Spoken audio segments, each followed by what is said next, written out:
تعالى عليه وعلى آله وأصحابه وبارك وسلم تسليما كثيرا. أما بعد، فأعوذ بالله من الشيطان الرجيم. بسم الله الرحمن الرحيم. قد أفلح المؤمنون الذين هم في صلاتهم خاشعون والذين هم عن اللغو معرضون والذين هم للزكاة فاعلون والذين هم لفروجهم حافظون إلا على أزواجهم أو ما ملكت أيمانهم فإنهم غير ملومين. فمن ابتغى وراء ذلك فأولئك هم العادون. والذين هم لأماناتهم وعهدهم راعون والذين هم على صلواتهم يحافظون أولئك هم الوارثون الذين يرثون الفردوس هم فيها خالدون.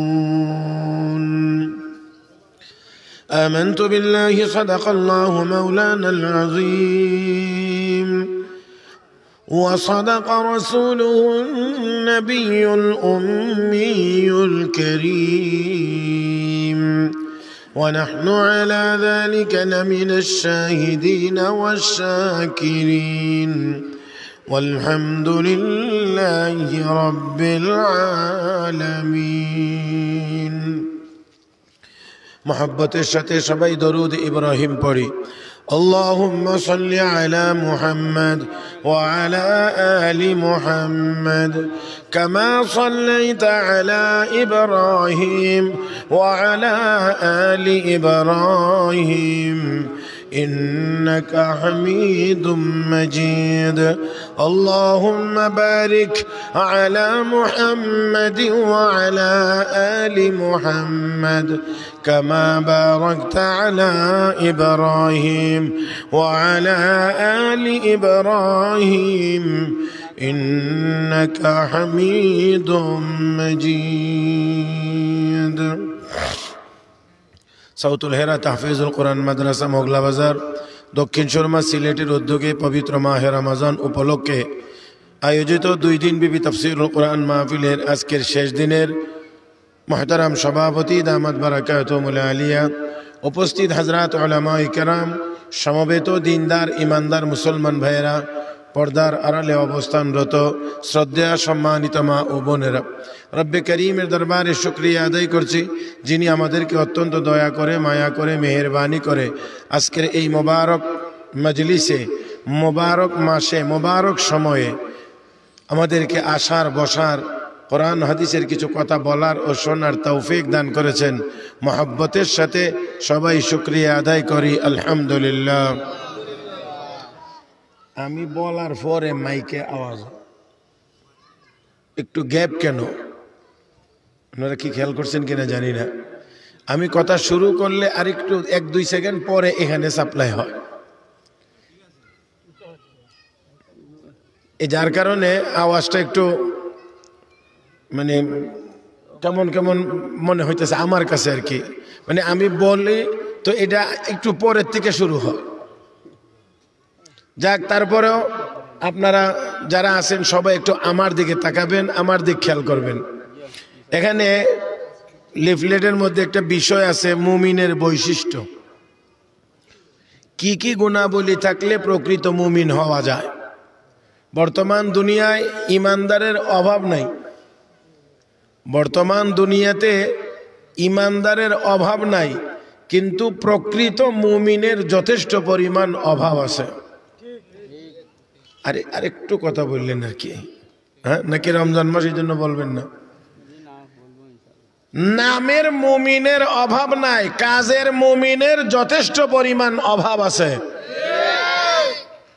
যার কারণে এই নামের মুমিন হওয়ার কারণে সারা পৃথিবীতে আমাদের দুর্গতি।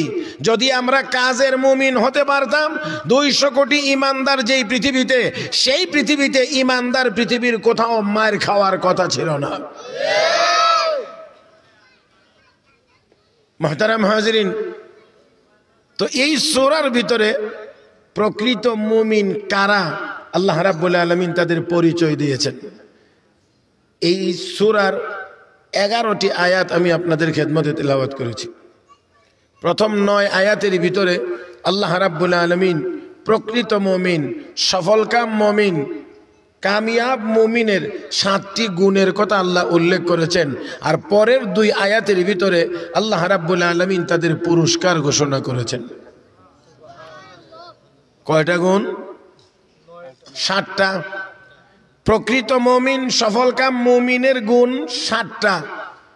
এক একটা গুণ নিয়ে আলোচনা হলে এক এক দিনের আলোচনার উপযোগী এক একটা গুণ, আর সেই 7টাকে মিলাইয়াই আমাকে দিছে একদিনের এই সংক্ষিপ্ত সময়ের ভিতরে।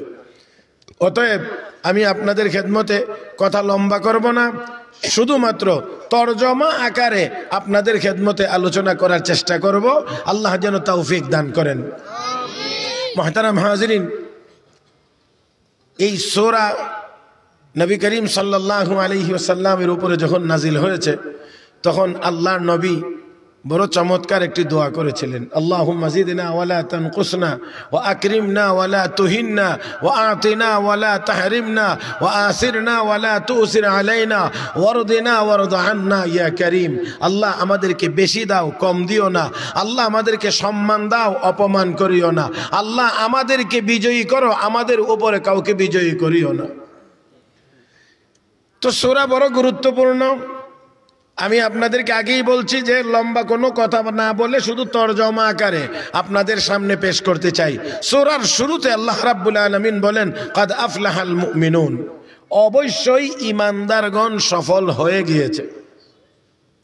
অবশ্যই মুমিনরা, ওই সকল মুমিনরা সফল হয়ে গিয়েছে। সফল হয়ে যায় নাই, সফল হবে এই গুণগুলো অর্জন করলে। কিন্তু আল্লাহ আগেই বলেছেন তারা সফল হয়ে গেছে। তার মানে যাদের মধ্যে এই গুণগুলো থাকবে তারা অবশ্যই সফল, এতে আর কোনো সন্দেহ নেই।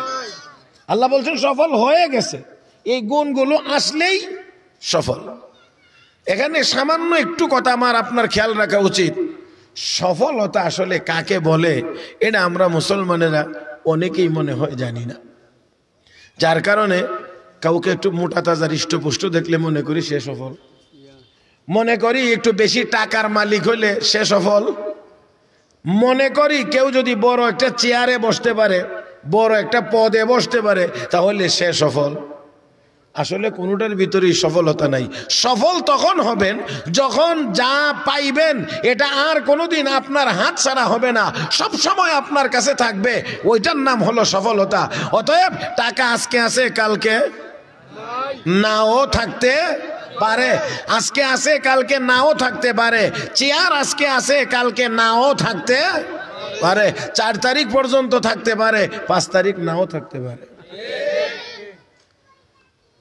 হ্যাঁ জি, তাহলে এটার নাম সফলতা হতে পারে না। মুহতারাম হাজিরিন, সফল হতে গেলে এমন গুণ লাগবে জীবনের ভিতরে। 1 নাম্বার, কোনো জিনিসের ডর ভয় থাকবে না। 2 নাম্বার, কোনো জিনিস হারানোর কোনো আশঙ্কা থাকবে না। 3 নাম্বার, যখন যা চাইবেন তখন তাই পাবেন। এমন জীবনের নাম সফল জীবন। আর এই জীবনটা দুনিয়াতে পুরোপুরি অর্জন হবে না, একমাত্র জান্নাতে গেলেই অর্জিত হবে। এই জন্য রব্বে কারীম এখানে 7টি গুণের কথা বর্ণনা করার পরে আল্লাহ পুরস্কার হিসেবে বলেছেন, উলাইকা হুমুল ওয়ারিসুন, তারা হবে উত্তরাধিকারী। কিসের উত্তরাধিকারী? আল্লাযীনা ইয়ারিসুনাল ফিরদাউস, তারা জান্নাতুল ফিরদাউসের উত্তরাধিকারী। তার মানে পরিপূর্ণ সফলতার জায়গা দুনিয়া না জান্নাত? 3টা বৈশিষ্ট্য থাকলে ওই জীবনটা সফল। কোনো জিনিসের ডর নাই, ভয় নাই। জান্নাতে যখন মানুষ প্রবেশ করবে আল্লাহ রাব্বুল আলামিন তখন তাদেরকে লক্ষ্য করে ঘোষণা করবেন, উদখুলুহা বিসালামিন আমিনিন, শান্তি এবং নিরাপত্তার সাথে জান্নাতে প্রবেশ করো। অশান্তির কিছু এই জান্নাতের ভিতরে নাই, আর নিরাপত্তাহীনতারও কোনো বিষয় জান্নাতের ভিতরে নেই। যা পাইবেন কোনোদিন হারানোর কোনো আশঙ্কা থাকবে না। জান্নাতের ভিতরে যখন যাবে মানুষ, আল্লাহর পক্ষ থেকে ঘোষণা হবে, ইন্নাল্লাযীনা আমানু ওয়া আমিলুস সালিহাত কানাত লাহুম জান্নাতুল ফিরদাউসি নুজুলা খালিদিনা ফিহা লা ইয়াবগুনা আনহা হিওয়ালা। আল্লাহ রাব্বুল আলামিন বলেন, জান্নাতুল ফিরদাউসে যারা যাবে, খালিদিনা ফিহা, তারা চিরকাল এই জান্নাতের ভিতরে থাকবে। তাহলে জান্নাত থেকে আর কোনোদিন বাহির হওয়া লাগবে না। তাহলে কোনো জিনিসের ডরও থাকবে না, ভয়ও থাকবে না, আর এই জান্নাত থেকে কোনোদিন বের হওয়া লাগবে না। 3 নাম্বার হলো, যখন যা চাইবেন তখন তাই পাওয়া যাবে। এটা দুনিয়ার জীবনে কখনোই সম্ভব না। আচ্ছা, কিছুক্ষণের জন্য চিন্তা করেন, আল্লাহ যদি আমাদেরকে এই সুযোগটা দেন, বলে তুই যা চাইবে তাই পাবে, তাহলে তারাবির নামাজের পরে ভইলই দোয়া, এক লোক হাত তুললে কইবে, আল্লাহ পুরা মগলা বাজারটা আমি চাই। আল্লাহ যা চাইবে তাই পাবে, এমন সুযোগ দিলে একজনই আল্লাহর রহমতে পুরা থানা, তো বাকিরা কই যাবেন? এই জন্য আল্লাহ দুনিয়ার জীবনে সবাই চাইলেই সবাই পাবে না, যদ্দূর চাবে অদ্দূর পাবে না। আমি যারে দেব সে পাবে, যদ্দূর দেব অদ্দূর পাবে। কথা বুঝতে পেরেছেন? মান কানা ইউরিদুল আজিলাতা আজ্জালনা লাহু ফিহা মা নাশাউ লিমান নুরিদ সুম্মা জাআলনা লাহু জাহান্নাম ইয়াসলাহা মাযমুমান মাদহুরা। আল্লাহকে দুনিয়া চাইলেই সবাই পাবে না, আমি যারে চাই তারে দেব, যতটুকু চাইব ততটুকু দেব। তাহলে দুনিয়ার জীবনে সব চাইলেই সব পাওয়া যাবে না, কিন্তু জান্নাতের ভিতরে যখন মানুষ যাবে, আল্লাহর পক্ষ থেকে তাকে জানায়া দেওয়া হবে। দুনিয়াতেই আল্লাহ আমাদেরকে এই কথা জানায়া দিয়েছে, ইন্নাল্লাযীনা ক্বালু রাব্বুনাল্লাহ সুম্মা ইসতাকামু তাতানাজ্জালু আলাইহিমুল মালাঈকা আল্লা তাখাফু ওয়া লা তাহজানু ওয়া আবশিরু বিল জান্নাতিল্লাতী কুনতুম তু'আদুন নাহনু আউলিয়াউকুম ফিল হায়াতিদ দুনিয়া ওয়া ফিল আখিরাহ ওয়া লাকুম ফীহা মা তাশতাহি أنفسكم ولكم فيها ما تدعون। জান্নাতের ভিতরে গেলে মনে যা চাইবে, মা তাশতাহি আনফুসুকুম, হে বান্দা বান্দি তোমাদের মনে যা চাইবে আমি আল্লাহ তা দেব। ওয়ালাকুম ফিহা মা তাদউন, মুখে যা দাবি করবা তাও আমি আল্লাহ দেব।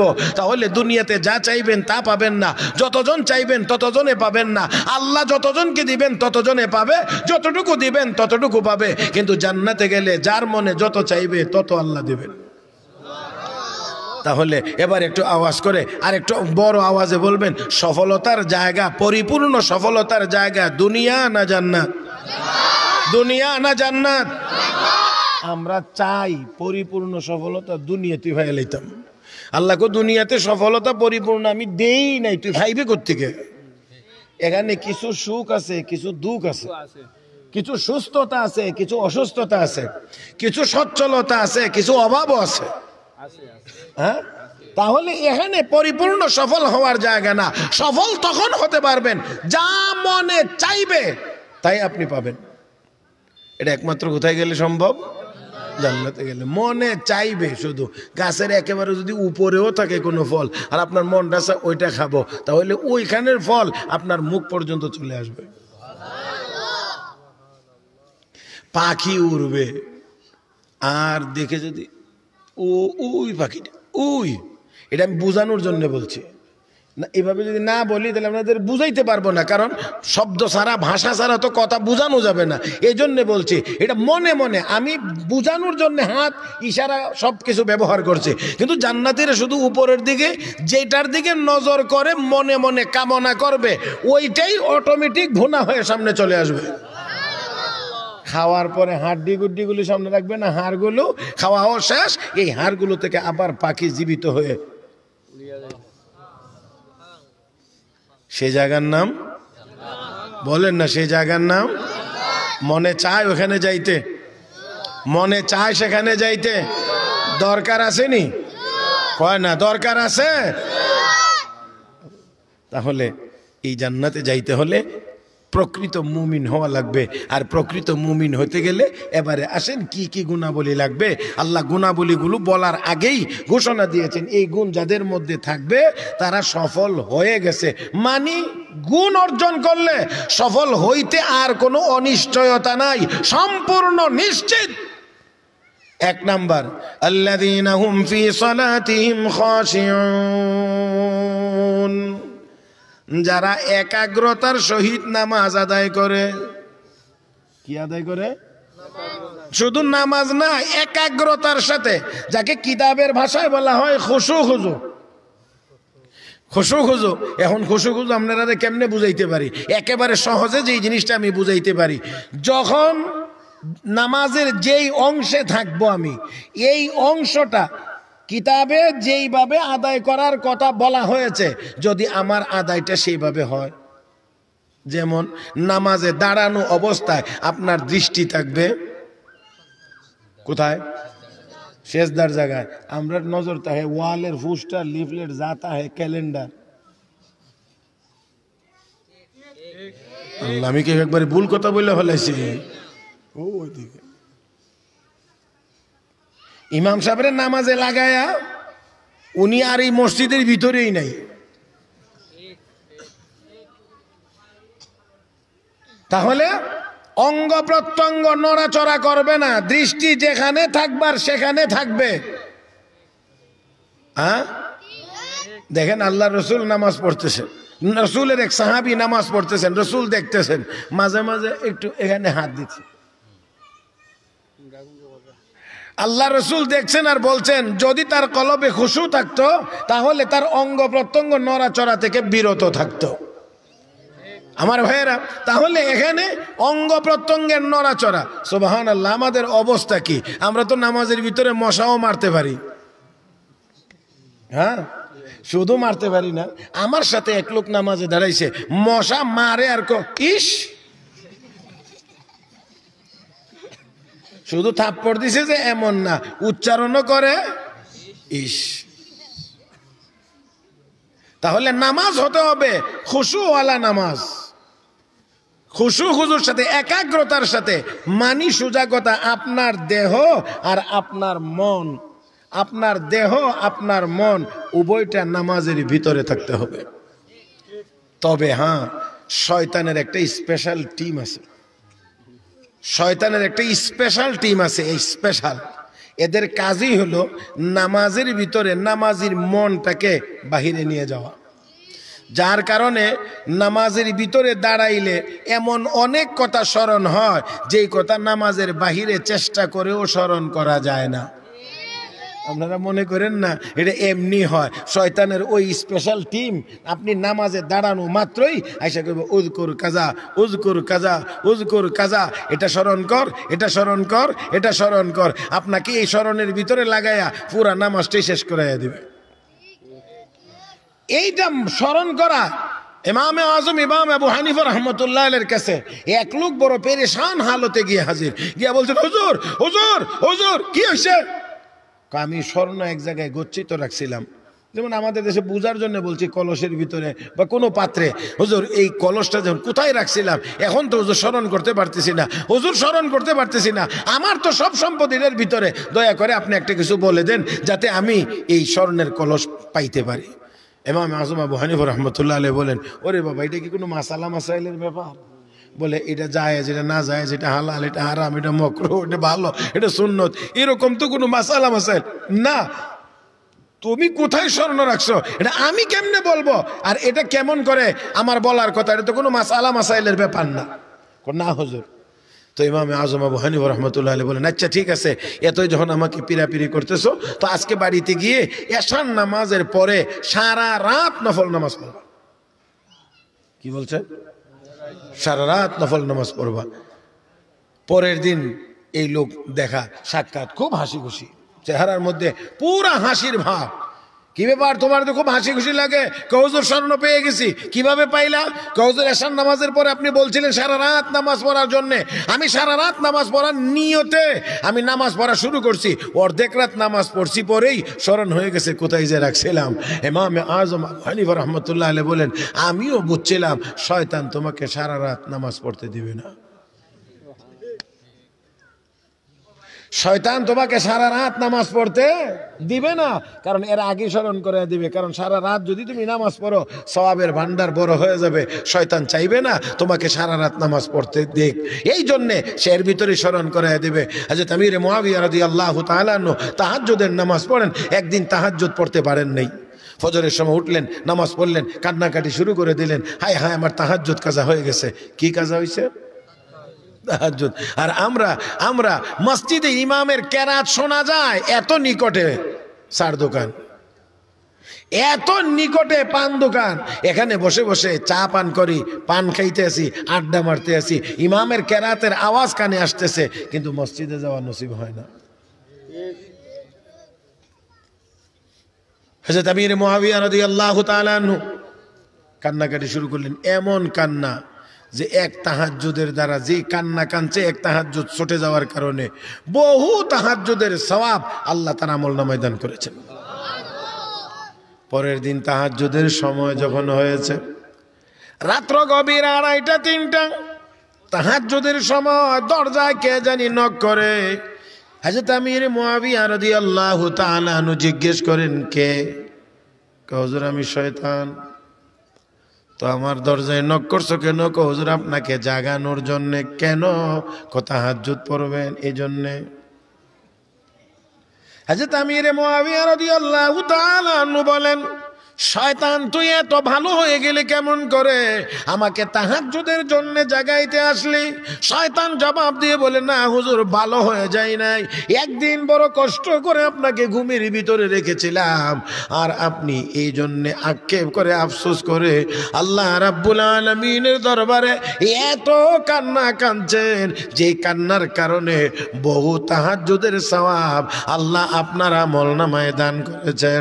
অতএব আমি আর এই ভুল করব না, প্রতিদিন জাগায়া দেব, প্রতিদিন তাহাজ্জুদ পরে পরে যদ্দুর পান ওদ্দুরই ভালো, বোনাসের আর যেন কোনো সুযোগ আপনার না হয়।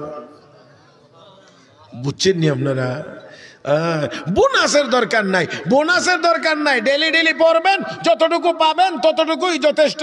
একদিন বড় কষ্ট করে ঘুম পাড়াইয়া রাখছিলাম, আর আপনি এই একদিনের তাহাজ্জুদ চলে যাওয়ার কারণে আপনি এতই কান্না কানলেন। বহু তাহাজ্জুদের সওয়াব, তো বহু তাহাজ্জুদ, এক তাহাজ্জুদই তো মিস করাইছিলাম যাতে সওয়াব কম হয়, এখন আরো বেশি তাহাজ্জুদের সওয়াব হয়ে গেছে।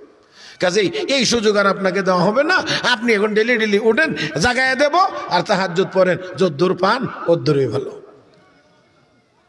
মুহতারাম হাজিরিন, তাহলে আসেন, বলার কথা ছিল নামাজের ভিতরে যেন মনটা থাকে। শয়তান কিন্তু থাকতে দিবে না, নিয়ে যাবে। তো নিয়ে যাবে শয়তান। আপনার আমার কাজ হলো, এখান শয়তান নিয়ে গেলেও আমরা রাখবো না, ঘুরাইয়া নিয়ে আসবো নামাজে। শয়তান বাহিরে নিবে, আপনি ভিতরে আনবেন। তাহলে শয়তান কয়েকবার যখন নিবে আপনি নিয়ে আসবেন। শয়তান নিবে বাহিরে, আপনি আনবেন ভিতরে। তখন ভিতরে শয়তানের সাথে একটা যুদ্ধ চলবে। নামাজের ভিতরে শয়তানের সাথে একটা যুদ্ধ চলবে। নামাজের সওয়াবও হবে, এই দিক দিয়ে যুদ্ধের সওয়াবও হবে। তখন শয়তান কইবে, এর পিছনে মেহনত করে লাভ নাই, ফজিলত বাড়তাছে, এর পিছনে মেহনত করে লাভ নাই। এমন একটার পিছনে মেহনত করা দরকার যাকে একবার, যার মন নামাজের ভিতর থেকে বাহিরে নিলে সালাম ফিরানোর আগে যেন আর মসজিদে নাই। কথা বুঝছেন না? তাহলে এমন করে নেবে। তাই আসুন নামাজের ভিতরে, এবার কথা হলো নামাজের ভিতরে এই মনটা, কলবটাকে উপস্থিত রাখবো কেমন করে। মুহতারাম হাজিরিন, উলামায়ে কেরাম এর অনেক পদ্ধতি বর্ণনা করেছেন। এর মধ্যে একটা হলো, যারা তরজমা বা অর্থ বুঝে তারা অর্থের দিক খেয়াল করে যদি তেলাওয়াত করে, তাহলে নামাজের ভিতরে কলব থাকবে হাজির। আর যারা অর্থ বুঝি না তারা শব্দের দিকে খেয়াল করলে, আয়াতের দিকে খেয়াল করলে, যেমন আলহামদুলিল্লাহি পরের শব্দটা রাব্বিল আলামিন আসতেছে, আর রহমানির রহিম, এইভাবে করে শব্দের প্রতি খেয়াল করে করে যদি পড়ে, তাহলেও মানুষের আমাদের নামাজের ভিতরে আমাদের মনটা উপস্থিত থাকতে পারে। মনে রাখবেন, যদি কলবের ভিতরে নামাজে আসি এই কথাটা জাগ্রত থাকে, তাহলে অযথা অঙ্গ প্রত্যঙ্গ নড়াচড়া করবে। আর যদি তা না হয়, তাহলে অবশ্যই অবশ্যই সব চলবে। নামাজ ইমামের চালাইবে আর উনি ওইদিকে এদিক ওদিক তাকাইবে, মুহতারাম হাজরিন, কোনো খেয়াল থাকবে না আমার ভাইয়েরা। সেজন্য আসুন, আল্লাহ যেন আমাদেরকেও খুশু খুজুর সহিত নামাজ আদায় করার তৌফিক দান করেন। সবাই মহব্বতের সাথে বলি আমিন। 1 নাম্বার, স্টেশন একটু দূরে, এই জন্যে লম্বা কথা না বলে শুধু সামনের দিকে আগানোর চেষ্টা করব। মুহতারাম হাজরিন, আসেন, আল্লাহ রাব্বুল আলামিন বলেন সফল কাম মুমিনের 2 নম্বর গুণ, ওয়াল্লাযীনা হুম আনিল লাগwi মুরিদুন। সফল মুমিন তারা, ওই সকল মুমিনেরা সফল যাদের 1 নম্বর গুণ হলো নামাজ খুশু খুজুর সাথে, বিনয়ের সাথে, একাগ্রতার সাথে নামাজ আদায় করে।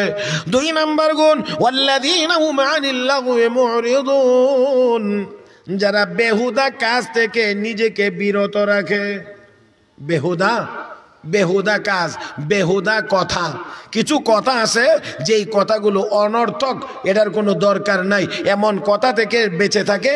এমন কিছু কাজ আছে যেই কাজগুলো অনর্থক, এই কাজগুলো থেকেও যেন বিরত থাকে। যারা থাকবে তারা সফল মুমিন হবে। বিশ্ব নবী হাদিস শরীফে ঘোষণা করেছেন, মিন হুসনি ইসলামিল মারই তারকুহু মা লা ইয়ানি, যার কোনো অর্থ নাই, এই অনর্থক কাজ ছেড়ে দিলে মুমিনের ঈমান ইসলাম সুন্দর হয়। তখনই যখন অনর্থক কথাবার্তা, অনর্থক কাজ আমরা ছেড়ে দিতে পারবো। মুহতারাম হাজরিন, অথচ আমাদের অনেকটা লম্বা সময় পার হয়ে যায় অনর্থক কথাবার্তা, অনর্থক গল্প গুজবে, অনর্থক কাজকর্মের ভিতরে। আমি আপনাদেরকে একটু সামান্য গভীরভাবে খেয়াল করার অনুরোধ করব। আমার আপনার যে হায়াত বা জীবন কার দেওয়া? আল্লাহর দেওয়া। তাহলে একটু খেয়াল করি, এই হায়াত হলো ক্ষুদ্রতম অংশের নাম সেকেন্ড, মিনিট, ঘন্টা, দিন, সপ্তাহ, মাস, বছর। তো আমাদের জীবনের ভিতরে তো এগুলো সবই আছে। তার মানে এই সবগুলোর সমষ্টির নাম হলো আমার আপনার হায়াত বা জীবন। এবারে আসেন, একটা দিন 24 ঘন্টা আমরা যাকে বলি, এই 24 ঘন্টার এর হায়াতটা কার দেওয়া? আল্লাহর দেওয়া। আল্লাহ যদি হায়াত না দেন, 24 ঘন্টা তো দূরের কথা, 24 মিনিট বেঁচে থাকারও কোনো ক্ষমতা আমার আপনার, তাহলে হায়াত কার দেওয়া? এই আল্লাহর দেওয়া হায়াত ব্যবহার করে বহু কাজ আমরা সারা দিনে করি, বহু কথা আমরা সারা দিনে বলি, বহু সময় আমরা নষ্ট করি, কিন্তু যেই মালিক আমাকে এই হায়াত দিলেন, শুধু সেই মালিকের কাজটাই করি না। কথা বুঝাইতে পারছি না মনে হয়? মালিক আমাকে আপনাকে হায়াত দিলেন একটা দিন 24 ঘন্টা, কত কাজ করলাম, কত কথা বললাম, কত কিছু করলাম, কিন্তু মালিকের যেই হুকুমটা, সেই হুকুমটা পালন করলাম না। জবান মালিক দিয়েছেন, কথা বলবো, 1000 কথা বলতেছি, কিন্তু সারা দিনের ভিতরে একবার সুবহানাল্লাহ, আলহামদুলিল্লাহ, লা ইলাহা ইল্লাল্লাহ এই কথাগুলো মুখ দিয়ে বের হয় না। সব হয় যে মালিক দিলেন, শুধু সেই মালিকের নাম উচ্চারণ হয় না। যেই মালিক আমাকে হায়াত দিলেন, সেই মালিকের দেওয়া হায়াত থেকে কিছুটা সময় মালিকের ঘর মসজিদে গিয়ে আমার সময় দেওয়া হয় না, সময় দেওয়া হয় চার দোকানে।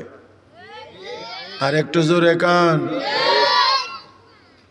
তাহলে এই অনর্থক কাজ, অনর্থক কথা, এগুলো ছেড়ে দিতে হবে যদি সফল মুমিন হইতে হয়, যদি সফল মুমিন হইতে হয়। মুহতারাম হাজরিন, এক বুজুর্গ, আমরা তো অনেক নড়াচড়া করি কথাবার্তার ভিতরে, এক বুজুর্গ পড়াইতেছিলেন, তো আরেক বুজুর্গ ওনার পড়ানোর দৃশ্যটা দেখছিলেন, তো উনি এভাবে করে একটু নড়তে ছিলেন আর কি, পড়াইতেছেন, পড়ানোর ভিতরে নড়তে ছিলেন। তখন ওই বুজুর্গ ওনাকে সতর্ক করে বলছেন, মাই হারকাতে লা ইয়ানি কো পছন্দ নেহি করতা হো, আমি অনর্থক নড়াচড়াটাকেও পছন্দ করি না। তো পড়াইতে গিয়ে এই নড়াচড়াটাও পছন্দনীয় না, তাহলে অনর্থক কত কথা আমরা বলি, কত কথা, যেই কথা। এবার অনর্থক কথা আর অনর্থক কাজ কোনটা? যেই কাজের দ্বারা না দুনিয়ার ফায়দা আছে না আখিরাতের ফায়দা আছে। আমি আপনাদেরকে উদাহরণ দিয়ে সব বলতে পারবো না, তবে একটা নমুনা আপনাদের সামনে আমি পেশ করতে চাই। আমাদের দেশে যারা প্যান্ট পরেন, প্যান্ট, ওনাদের প্যান্ট কদ্দূর পর্যন্ত থাকে? আল্লাহ, পুরুষের কাপড় থাকতো টাকনুর উপরে নাকি? আল্লাহর রসুল বলছেন টাকনুর নিচে পুরুষের কাপড় দিয়ে যতটুকু জায়গা ঢাকা থাকবে ততটুকু জায়গা জাহান্নামে যাবে। আপনাদের কি মনে হয় এতটুকু পাও কেটে জাহান্নামে দিবে আর আপনারে ফাও সারা ল্যাংড়া লুলা বানায়া জান্নাতে দিবে? তার মানে পায়ের ওসিলা আপনাকে পুরা দেহটাকেই জাহান্নামে দেওয়া হবে।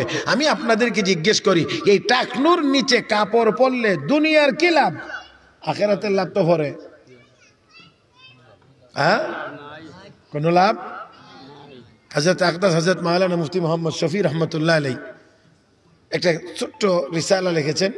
এই রিসালার নাম হলো গুনাহে বেলাজ্জত, স্বাদহীন গুনাহ। মানে গুনাহ কিন্তু এটার কোনো মজা দুনিয়াতে নাই। আরে আখিরাতে তো মজা নাই, আখিরাতে তো সাজাই আছে। এবার চিন্তা করে দেখেন, গুনাহে বেলাজ্জত, স্বাদহীন গুনাহ। গুনার অনেক গুনার মজা আছে, যেমন সুদ গুনাহ কিন্তু এটার মজা আছে। 1 লাখ টাকা দিলে 1.5 লাখ পাওয়া যায়। এটার ভিতরে কি আছে? নগদ একটা মজা আছে। গান বাজনা শুনলে শরীরের মধ্যে একটা ভাব আসে, নগদ একটা মজা আছে। তো এরকম অনেক গুনাহ আছে, যে গুনাহগুলোর ভিতরে নগদ কিছুটা মজা আছে। কিন্তু আপনারা একটু দয়া করে বলেন, টাকনুর নিচে প্যান্ট পরলে এখানে কি মজা আছে? হ্যাঁ, কি লাভ আছে? কিন্তু লাভ নাই, অনর্থক। আবার মাফ করে দিবেন, এইরকম ওই টাকনুর নিচে দিয়া জুতার নিচেও 2-3 আঙ্গুল প্যান্ট থাকে। রাস্তাঘাটের ময়লা আবর্জনা যা আছে সব লাগে, তারাই আবার নিজেদেরকে জেন্টেলম্যান ভাবে। কথা বোঝেন না? হ্যাঁ, ওনাদের ভাবসাবে বোঝা যায় হাম কুছ হুয়া হ্যায়। কথা বুঝেন না? আর মাদ্রাসার তালবারা তো ওই টাকনুর উপরে হাঁটু আর টাকনুর দুইটার মাঝামাঝি পায়জামা পরে বা একটু নিচে থাকে, অনেকটুকু উপরে থাকে, যার কারণে এটা দেখে অনেকে বুঝাইতে চায় এই মোল্লা মৌলবী এত বেশি বুঝে সোজে না। কথা বুঝেন নাই? হ্যাঁ, বুঝে সোজে না। মোহতারাম হাজিরিন, তো দেখেন, বুঝবেন তখন ধরা পড়বেন যখন। আর আসতে কর না। হ্যাঁ, তাহলে এবার আসেন, আজকে আমরা এখান থেকে যদি আমরা সফল মুমিন হতে হয়, তাহলে অবশ্যই অনর্থক কাজ, অনর্থক কথা আমাদেরকে ছেড়ে দিতে হবে। তাহলে অবশ্যই টাকনুর নিচে কাপড় পরাও ছেড়ে দিতে। আল্লাহ রাব্বুল আলামিন বলেন, ওয়াল্লাযীনা হুম আনিল লাগwi মুরিদুন, ওই সকল মুমিনরা সফল যারা খুশু খুজুর সহিত নামাজ আদায় করে। 2 নম্বর, যারা অনর্থক কাজ থেকে বিরত থাকে। 3 নম্বর গুণ রব্বে কারীম বলেন, ওয়াল্লাযীনা হুম লিয-যাকাতি ফাইলুন। ও মুসলমান, আল্লাহ রাব্বুল আলামিন বলেন, যারা যাকাত আদায় করে। এই যাকাতের 2 অর্থ, একটা হলো মালের যাকাত, আর একটা হলো কলবের পবিত্রতা, তাজকিয়ায়ে নফস। যেটাই বলেন, মাল যদি হয় নেশাব পরিমাণ, তাহলে মালের যাকাত দেওয়া। ও মুসলমান, আল্লাহ রাব্বুল আলামিন তার হাবিবকে বলেন, খুয মিন আমওয়ালিহিম সাদাকাতান তুতাহহিরুহুম ওয়া তুযাক্কিহিম বিহা। আল্লাহর নবীকে আল্লাহ বলেন, ধনীদের সম্পদ থেকে কিছু মাল আপনি গ্রহণ করেন, যার মাধ্যমে তাদের মাল পবিত্র হবে। ও মুসলমান, যাকাতের দ্বারা মাল কমে না, যাকাত দেওয়ার দ্বারা মাল পবিত্র হয়। আরেকটু জোরে কাও। জাকাত দেওয়ার দ্বারা মাল পবিত্র হয়। জাকাত যদি দেওয়া না হয় এই মাল অপবিত্র থাকে, ময়লা ময়লা। যেমন জামাটা, এটা আমার কথা, ঠিক আছে, এটা আমার, কিন্তু না ধুইলে কিছুদিন যদি না ধুইয়া রাখা হয়, তারপরে এটা গায়ে দিয়ে যদি মানুষের সামনে, জামা তো আমার, কিন্তু না ধোয়ার কারণে এটা পরিধান করার পরেও সমাজে যাওয়া যায় না। ও মুসলমান, সম্পদে কিন্তু যদি জাকাত দেওয়া না হয় অপবিত্র থাকে, মাল পবিত্র হয়, আযাব থেকে মুক্তির ব্যবস্থা হয়। আর জাকাত দেয় না, জাকাত দিবে না, রব্বে কারীম তাদের ব্যাপারে ঘোষণা করেছেন, ইয়াউমা ইউহমা আলাইহা ফি নারি জাহান্নাম ফাতুকওয়া বিহা জিবাহুম ওয়া জুনুবুহুম ওয়া যুহুরুহুম হাযা মা কানাজতুম লিআনফুসিকুম ফাযুকু মা কুনতুম তাকনিজুন। ও মুসলমান, যারা সম্পদের মালিক জাকাত দেয় না, আল্লাহ রাব্বুল আলামিন বলেন জাহান্নামের আগুনে তাদের এই সম্পদ গরম করা হবে, অতঃপর তাদের কপালে দাগ দেওয়া হবে, দুই সাইডে দাগ দেওয়া হবে, পিঠের মধ্যে দাগ দেওয়া হবে, যাতে করে সামনে দিয়ে লোকজন আসলে কপালের এই দাগ দেখে বলতে পারে লোকটার সম্পদ ছিল কিন্তু জাকাত দেয় নাই। সাইড দিয়ে যারা অতিক্রম করবে তারা যেন সাইডের দাগ দেখে বুঝতে পারে এই লোকটা সম্পদওয়ালা ছিল, জাকাত দেয় নাই। পিছনে যারা থাকবে পিঠের দাগ দেখে তারা বলতে পারবে, বুঝতে পারবে এই লোকটা দুনিয়াতে মালদার ছিল, জাকাত দেয় নাই।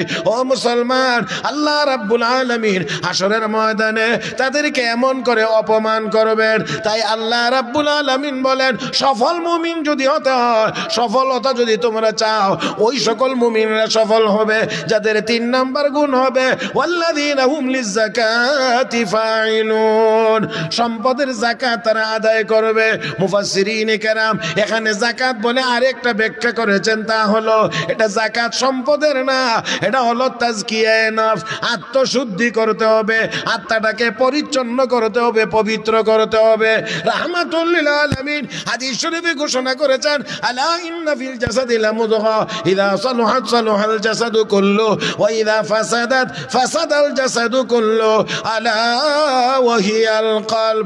আল্লাহ নবী বলেন উম্মত, তোমাদের শরীরে একটা গোশতের টুকরা আছে, এটা যদি ঠিক তাহলে পুরা দেহটা ঠিক, যদি এটা বেঠিক তাহলে পুরা দেহটাই বেঠিক হয়ে যায়। কারণ মানুষ পাপ আর পুণ্য, নেক আর বদ যেটাই করে না কেন আগে কলবের ভিতরে পরিকল্পনা করে, পরে অঙ্গ প্রত্যঙ্গের মাধ্যমে বাস্তবায়ন করে। অতএব কলব যদি পরিষ্কার না হয় তাহলে গুনার পরিকল্পনা হবে। আরো জোরে কান, আরো জোরে কান। কলব যদি পবিত্র না হয়, পবিত্র যদি না হয় তাহলে অবশ্যই এখানে খারাপ চিন্তা হবে। আমি আপনাদেরকে একটা কথা বলি, দুধ দামি জিনিস না কম দামি জিনিস? খারাপ জিনিস না ভালো জিনিস? তো দুধ যেমন ভালো জিনিস, দুধ পান করতে গেলে যেই পাত্রটা দিয়ে পান করবেন এই পাত্রটাও কিন্তু ভালো হতে হবে। দুধ ভালো, ভালো গাভীর দুধ, দেশাল গাভীর দুধ, একেবারে অরিজিনাল পিওর, কিন্তু যে পাত্রটার মধ্যে নিছেন পাত্রটা যদি হয় ময়লা, পাত্রটা যদি হয় ময়লা, তাহলে ভালো গাভীর ভালো দুধ দেওয়ার পরেও এটা পান করার উপযোগী থাকে না। কথা কন না কেন? জি জি। তাহলে আমাদেরও কলবটা এটা সবকিছু ধারণ করে, এখানে এই কলবটা যদি পবিত্র থাকে তাহলে যার কথা শুনবেন, যা নেক আমলের কথা বলবেন সবগুলো এই কলবে সুন্দরভাবে গ্রহণ করবে। আর যদি এই কলবের ভিতরে ময়লা থাকে তাহলে আপনি ভালো জিনিস দিলেও এটার ভিতরে গিয়ে আর ভালো থাকবে না। সেই জন্যে এই কলব পরিষ্কার করতে হবে, পরিচ্ছন্ন করতে হবে। হ্যাঁ, এই কলব পরিষ্কারটা আবার সবসময় নিজে নিজে করা যায় না, করা যায় না। শারীরিক বহু রোগ আছে যার চিকিৎসা যেমন নিজে নিজে করা যায় না, কোনো ডাক্তারের, অভিজ্ঞ ডাক্তারের শরণাপন্ন হওয়া লাগে, ঠিক তেমনিভাবে কলবের রোগও দূর করে কলবকে পরিচ্ছন্ন করার জন্যে নিজে সব সময় পারা যায় না, অবশ্যই অভিজ্ঞ কলবের চিকিৎসক, আধ্যাত্মিক ডাক্তারের প্রয়োজন হয়। এই জন্য আল্লাহওয়ালাদের সোহবতে যাওয়া লাগে, আল্লাহওয়ালাদের সোহবতে যাওয়া লাগে। আল্লাহওয়ালাদের সোহবতে গেলে কলব পরিষ্কার হয়। মুহতারাম হাজরিন, আমাদের এই শরীরের যেমন রোগ আছে, কলবেরও রোগ আছে। আমাদের এই শারীরিক শরীরের যেমন কিছু বৈশিষ্ট্য আছে, ভালো দিক আছে, ভালো জিনিস আছে, কলবেরও ভালো জিনিস আছে। ঠিক তাহলে আমরা একটু বুঝবার চেষ্টা করব, এই কলবের ভিতরে 10টা রোগের বাসা আছে। 10টা কলবের রোগ হলো 10টা, আবার কলবের গুণও হলো 10টা। এই 10টা দোষকে বের করে যদি কলবের ভিতরে 10টা গুণ ঢুকাইতে পারে, বের করতে হবে 10টা, ঢুকাইতে হবে 10টা, মানে 10টা বের করে কলবটাকে খালি করে 10টা গুণ ঢুকাইয়া কলবটাকে যদি কেউ সাজাইতে পারে, এই বাহির 10টা বুধ বদ অভ্যাস বের করে দেওয়ার নাম হলো তাখলিয়া। আর 10টা গুণ দিয়ে কলবকে সাজানোর নাম হলো তাহলিয়া। 10 গুণ বের করে যারা তাখলিয়া করবে আর 10 গুণ ঢুকাইয়া যারা তাহলিয়া করবে, যাদের এই কলব এই অবস্থায় চলে যাবে, তখন তখন তখন আর তারা সাধারণ মুমিন থাকবে না, তারা আল্লাহর এতটা নিকটে চলে যাবে। আল্লাহ রাব্বুল আলামিন তখন বলবেন, বান্দা তোর কদম না, এটা আমি আল্লাহর কুদরতি কদম হয়ে গেছে। তোর জবান আর তোর জবান না, এটা আমি আল্লাহর কুদরতি জবান হয়ে গেছে। সুবহানাল্লাহ। মুহতারাম হাজিরিন, তাহলে আসুন ওই বদ অভ্যাসগুলো আমাদের ভিতর থেকে বের করতে হবে। হাসাদ, রিয়া,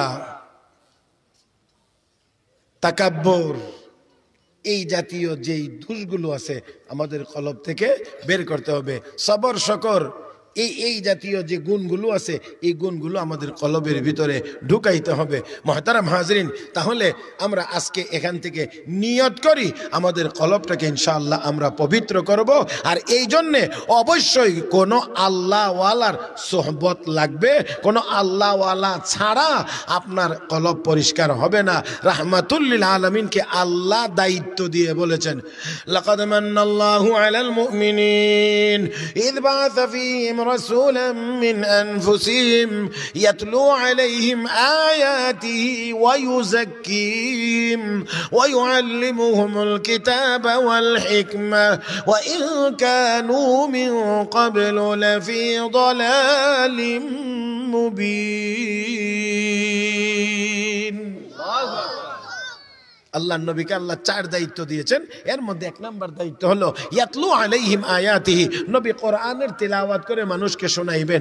আর এই তিলাওয়াত শুনে যারা কালেমা গ্রহণ করবে, মুসলমান হবে, আল্লাহ রাব্বুল আলামিন বলেন, হাবিব আপনার দ্বিতীয় কাজ হলো ওয়া ইউযাক্কিহিম, তাদের কলবকে আপনি পরিচ্ছন্ন করবেন, পবিত্র করবেন।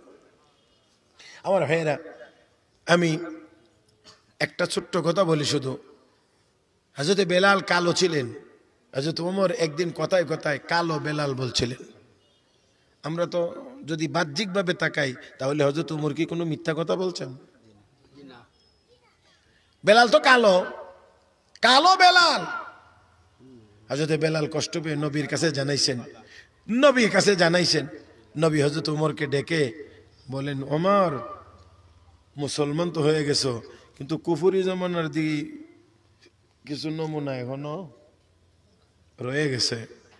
ও মুসলমান, তাহলে খেয়াল করেন যে একজন কালো ব্যক্তিকেও কালো বলার কোনো সুযোগ, এমন ভাবে যেইভাবে বললে সে কষ্ট পাইতে পারে এমন ভাবে বলা যাবে।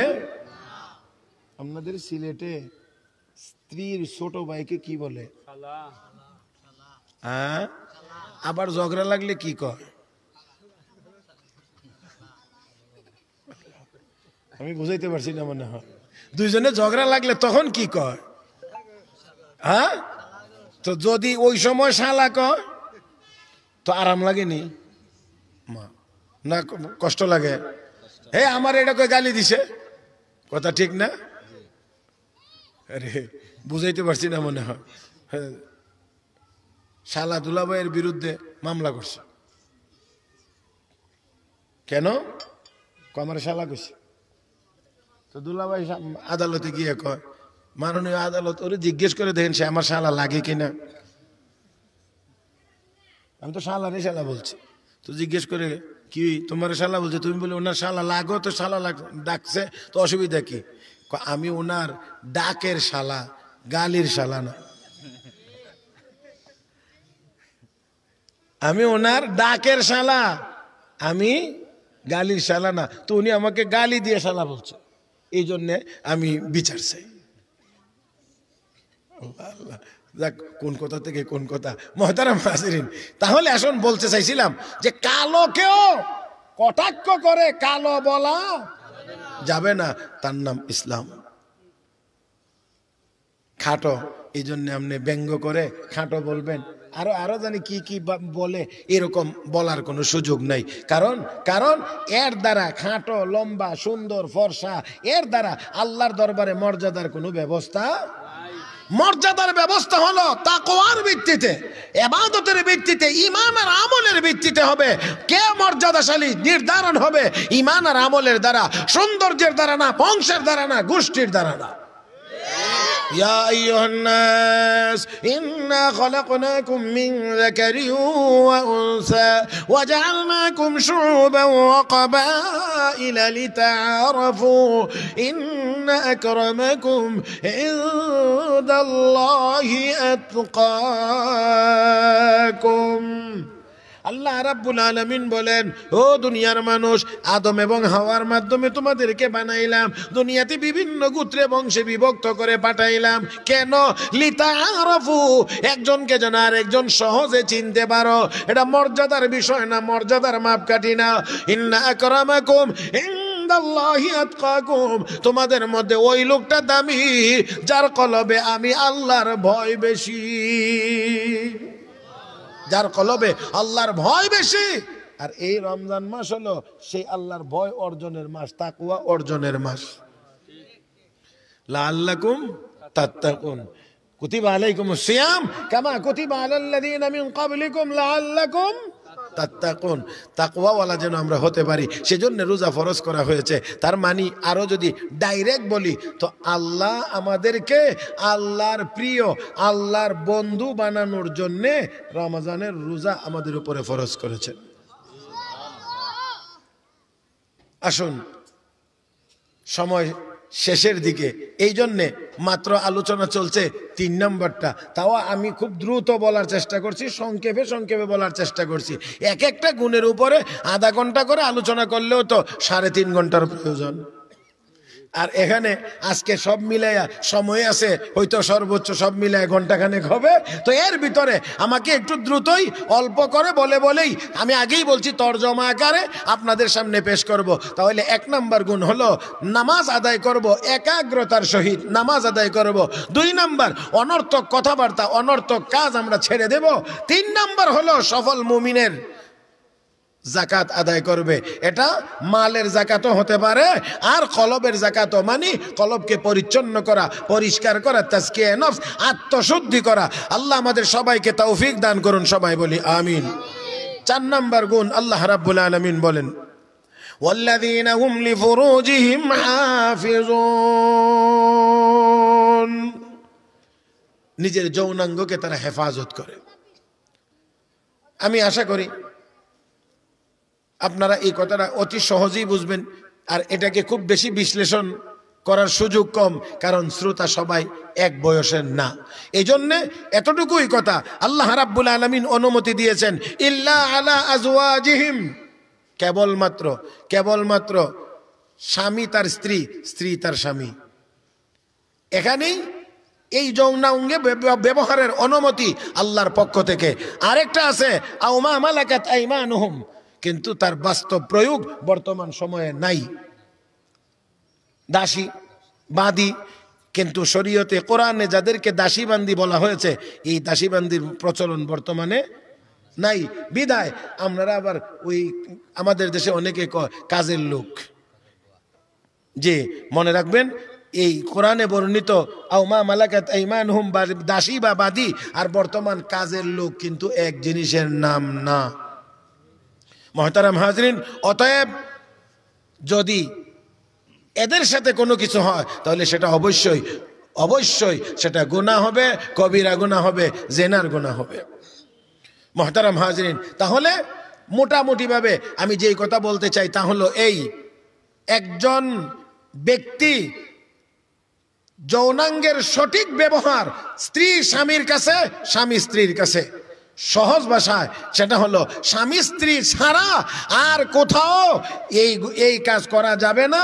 এই কাজ করাটা এটা গুনাহের কাজ, গুনাহের কাজ। যারা নিজেকে এই জায়গা থেকে অন্য জায়গা থেকে নিজেদেরকে হেফাজত করতে পারে, আল্লাহ রাব্বুল আলামিন বলেন তারাই হবে সফল মুমিন। আর সফল মুমিনের 4 নম্বর বৈশিষ্ট্য হলো তারা নিজের যৌনাঙ্গকে অবৈধ জায়গা থেকে হেফাজত করে। কটা হলো? 4, 5 এবং 6 পরের আয়াতে আল্লাহ রাব্বুল আলামিন বলেন ওয়াল্লাযীনা হুম লিআমানাতিহিম ওয়া আহদিহিম রাউন, যারা আমানতের রক্ষা করে, ওয়াদা রক্ষা করে। আমানত ওয়াদা কয়টা? 2টা। আমানত ওয়াদা 2টা। আমানতও খেয়ানত করে না, ওয়াদা করলে ওয়াদাও খেলাফ করে। আমরা তো মাশাআল্লাহ দুটোটার মধ্যেই আছি। হ্যাঁ, দুটোটার মধ্যেই আছি। আমানত রাখলেও খেয়ানত হয়, আবার ওয়াদা করলেও। হ্যাঁ, দোকান থেকে মাল বাকি আনছে, বলছে আগামী শুক্রবারে দিলাম, এই আগামী শুক্রবার আর আয় না। হ্যাঁ, আর বেশি চাইলে কয় বেটা দেশ ছেড়ে যাইতেছে কি নাকি? হ্যাঁ, এরকম শুরু করলে কা? মুহতারাম হাজরিন, তাই আসেন আল্লাহ রাব্বুল আলামিন বলেন সফল মুমিন যদি হতে হয় তাহলে আমানত রক্ষা করতে হবে। আমানত, বিশ্বনবী হাদিস শরীফে ঘোষণা করেছেন মুনাফিকের আলামত 3টে।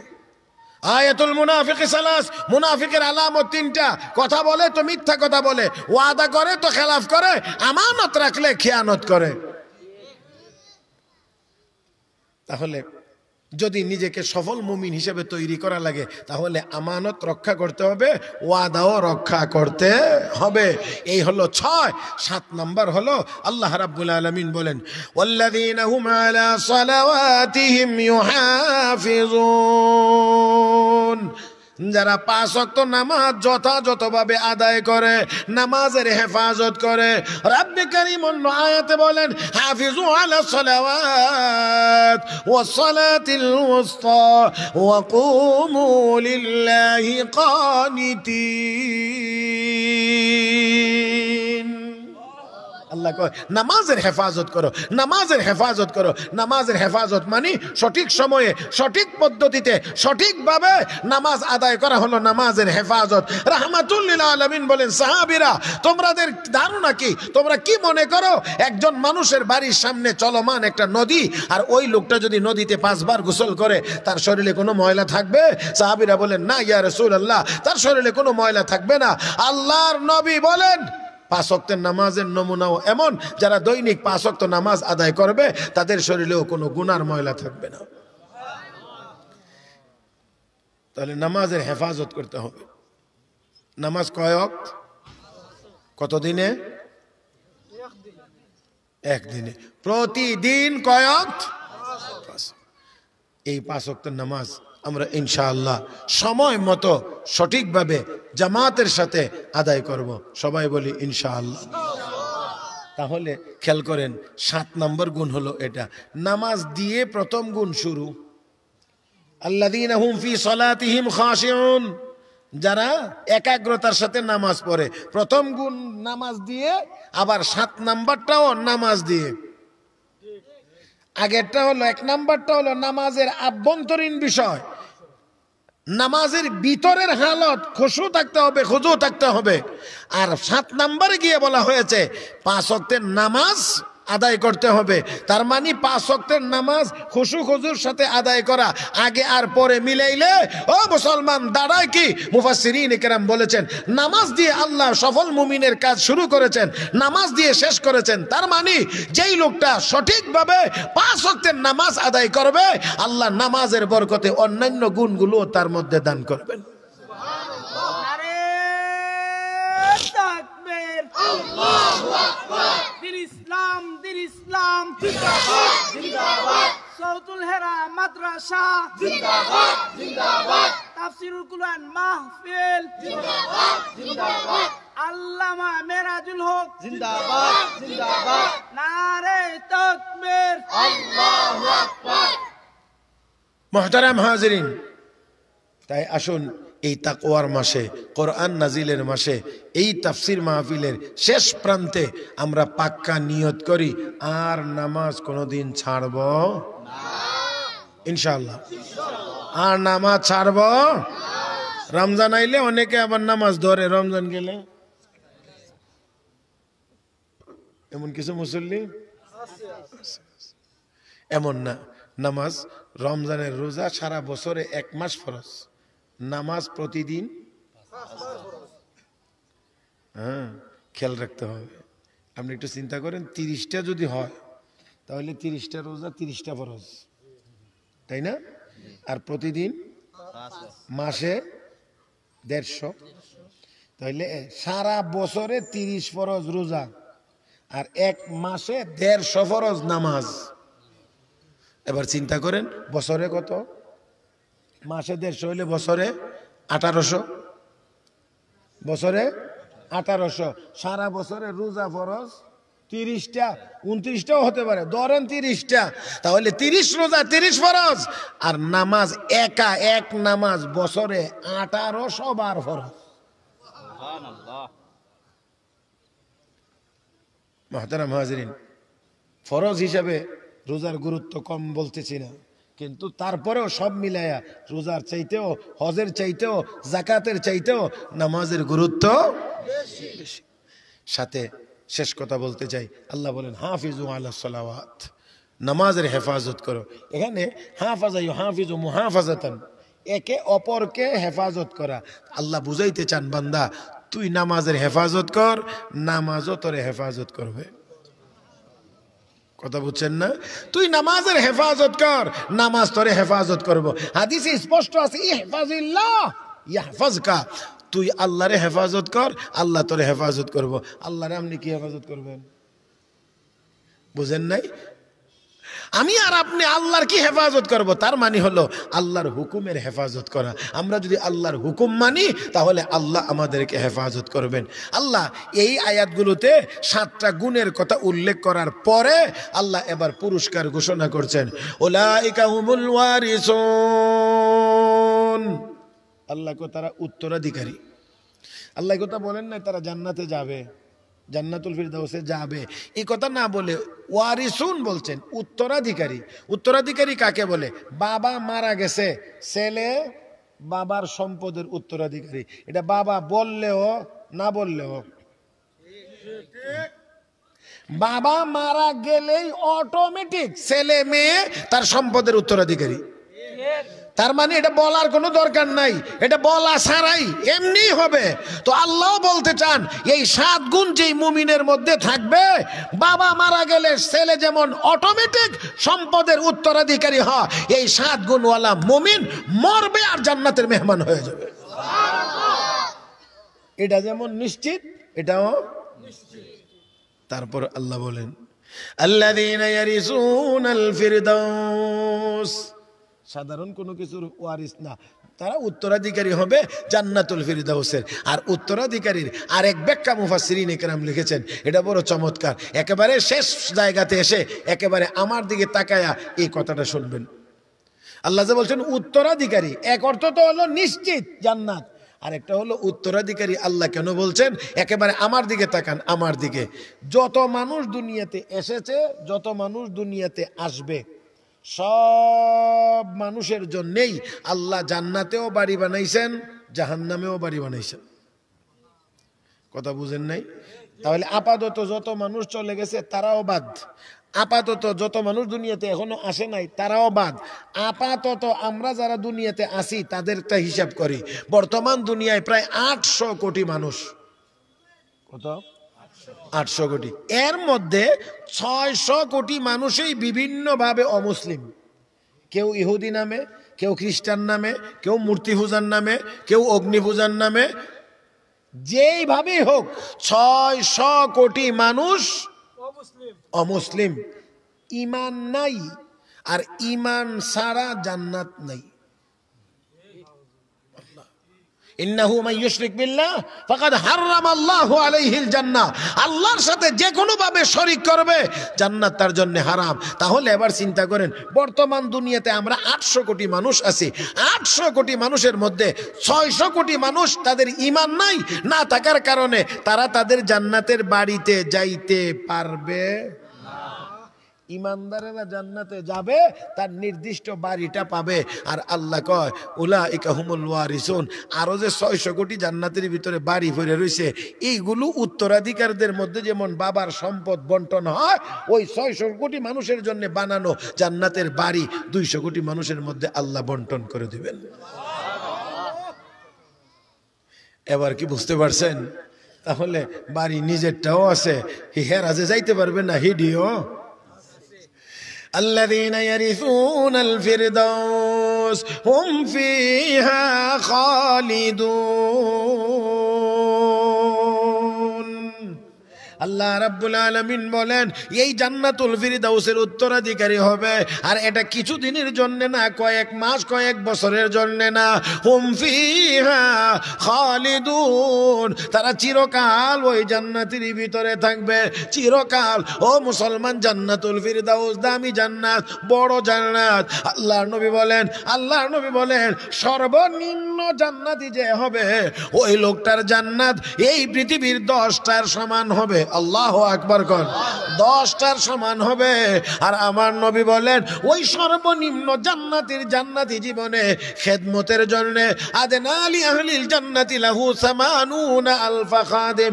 আল্লাহর নবী বলেন ওই সর্বনিম্ন জান্নাতির খেদমতের জন্য মহান আল্লাহ তাকে 80,000 খাদিম দান করবে। কয় হাজার? 80,000। তাহলে আসুন, আমরা যদি পরিপূর্ণ সফল হতে চাই তাহলে যাইতে হবে জান্নাতে। আর জান্নাতে যদি যাইতে পারি, পরিপূর্ণ সফল হতে পারবো, সেই জন্য আমাদের গুণ লাগবে কয়টা? একাগ্রতার সাথে নামাজ আদায় করতে হবে, অনর্থক কথা অনর্থক কাজ ছেড়ে দিতে হবে, যাকাত আদায় করতে হবে, আত্মশুদ্ধি করতে হবে। 4 নাম্বার যৌনাঙ্গের হেফাজত করতে হবে। 5 নাম্বার আমানত রক্ষা করতে হবে। 6 নাম্বার ওয়াদা বরখেলাফ করা যাবে না, ওয়াদা রক্ষা করতে হবে। 7 নাম্বার 5 ওয়াক্তের নামাজ সঠিকভাবে আদায় করতে হবে। এই 7 গুণ যার, জান্নাত তার। আল্লাহ রাব্বুল আলামিন আমাদের সবাইকে এই গুণগুলো অর্জন করার মাধ্যমে দুনিয়া আখিরাতে সফল হওয়ার তৌফিক আমাদের সবাইকে আল্লাহ যেন দান করেন। সবাই বলি আমিন। يا رب العالمين سبحانك اللهم بحمدك أشهد أن لا إله إلا أنت أستغفرك وأتوب إليك وآخر دعوانا أن الحمد لله رب العالمين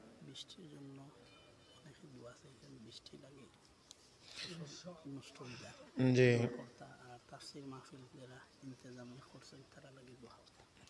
জি যারা মাহফিলের আয়োজন করছেন তাদের জন্য দোয়া, আর সামগ্রিকভাবে রহমতের বৃষ্টির জন্য দোয়া।